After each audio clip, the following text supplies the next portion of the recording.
அரைஞான் கயிறு. சில விஷயங்களை காரணம் தெரியாமலேயே நாம் காலம் முழுவதும் பயன்படுத்தி கொண்டிருக்கிறோம், செய்து கொண்டிருக்கிறோம். அதில் ஒன்றுதான் இந்த அரைஞான் கயிறு. இது கட்டுவது ஏன்? இதற்கு என்ன அர்த்தம் தெரியுமா? இதோட மருத்துவ பயன்கள் என்னென்ன தெரியுமா? வாங்க இதை பற்றி நம்ம பார்க்கலாம். அர்ணா கொடி என்ற பேச்சு வழக்கில் சொல்வார்கள். ஆண் குழந்தையாக இருந்தாலும் சரி, பெண் குழந்தையாக இருந்தாலும் சரி, பிறந்த சில நாட்களிலேயே இந்த அரைஞான் கயிறை இடுப்பில் கட்டி விடுவார்கள். ஆனால் இதற்கான காரணம் தெரியவில்லை. இன்னும் நம் முன்னோர்கள் எதை செய்தாலும் அதில் 1000 அர்த்தம் இருக்கும் என்பது மட்டும் உறுதியாக நமக்கு தெரியும்.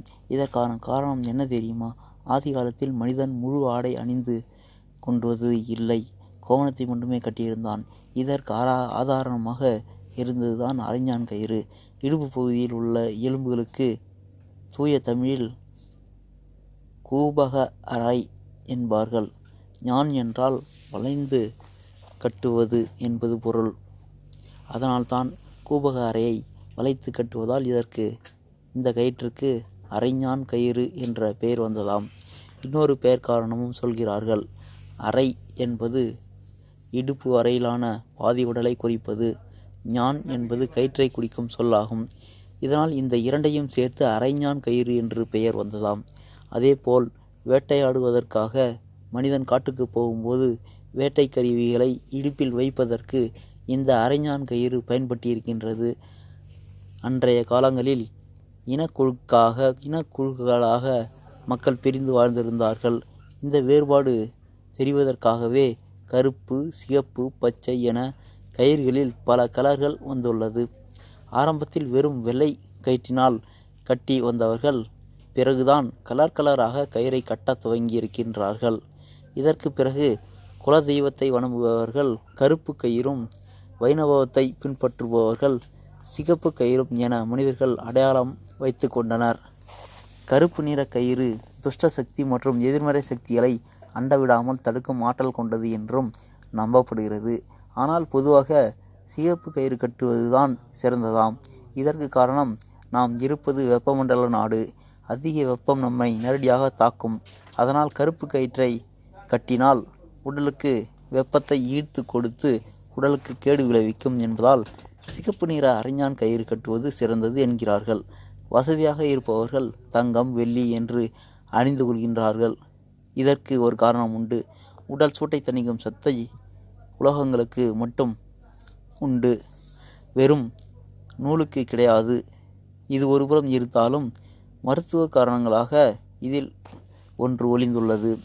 ஆண்களுக்கு சிறுநீரகத்திலிருந்து வரக்கூடிய இரத்த குழாய்கள், விதைப்பையிலிருந்து வரக்கூடிய இரத்த குழாய்கள் ஒன்று சேரும் இடம் உடலின் அடிவயிற்று பகுதியாகும்.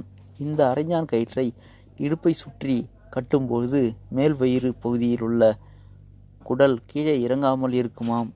அதனால் அந்த காலத்தில் கடினமான வேலைகளைத்தான் மனிதன் செய்திருக்கின்றான். மரம் ஏறுவது, குதிப்பது, மலைகளில் ஏறுவது, இப்படி எந்த வேலைகளை செய்தாலும் விதைப்பைகள் மேலேறும் வாய்ப்புகள் அதிகம் உண்டு.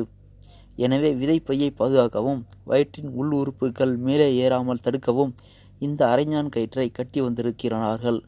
இதனால் சிறுநீர் பை, மலப்பைகளுக்கு இரத்த ஓட்டமும் சீராக இருக்கும். இப்படி இடுப்பில் கட்டுவதால் ஆண்மை கோளாறுகளை ஏற்படாமல் தடுக்கிறது, சிறுநீரக பிரச்சனைகளையும் ஏற்படாமல் தடுக்கிறது என்பதுடன் உள்ளுறுப்புகளையும் பாதுகாப்பதற்கு கவசமாக இருப்பதே இந்த அரைஞான் கயிறாகும். அதீத உடல் எடை உள்ளவர்கள் அல்லது அதிக பளு சுமை தூக்கும் பணியாளர்கள் இந்த குடல் இறக்க நோய் எளிதில் வரும்.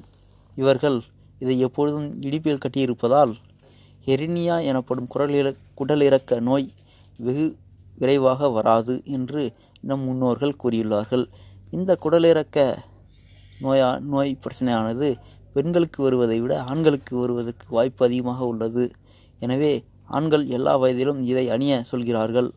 அரைஞான் கயிற்றை கட்டாவிட்டால் விரைவாதம், அண்டவாதம் போன்ற பல பிரச்சனைகள் வருவதற்கு வாய்ப்புண்டு என்கிறார்கள். அதனால்தான் எவ்வளவுதான் நவீனம் வந்திருந்தாலும் பண்டைய வாழ்வியலோடு தமிழர்கள் இணைந்து இந்த கயிற்றை இன்றைய காலம் வரை இறுக்கி பிடித்து கொண்டிருக்கின்றார்கள். சரியப்பா, இதை யாரெல்லாம் கட்டியிருக்கிறீங்க, யாரெல்லாம் கட்ட ஆசைப்படுறீங்க அப்படின்னு சொல்லி கமெண்டில் ஒரு கமெண்ட் பண்ணிவிட்டு வீடியோவுக்கு ஒரு லைக்கை போட்டுட்டு நம்ம சேனலை சப்ஸ்கிரைப் பண்ணிட்டு போங்க. நன்றி.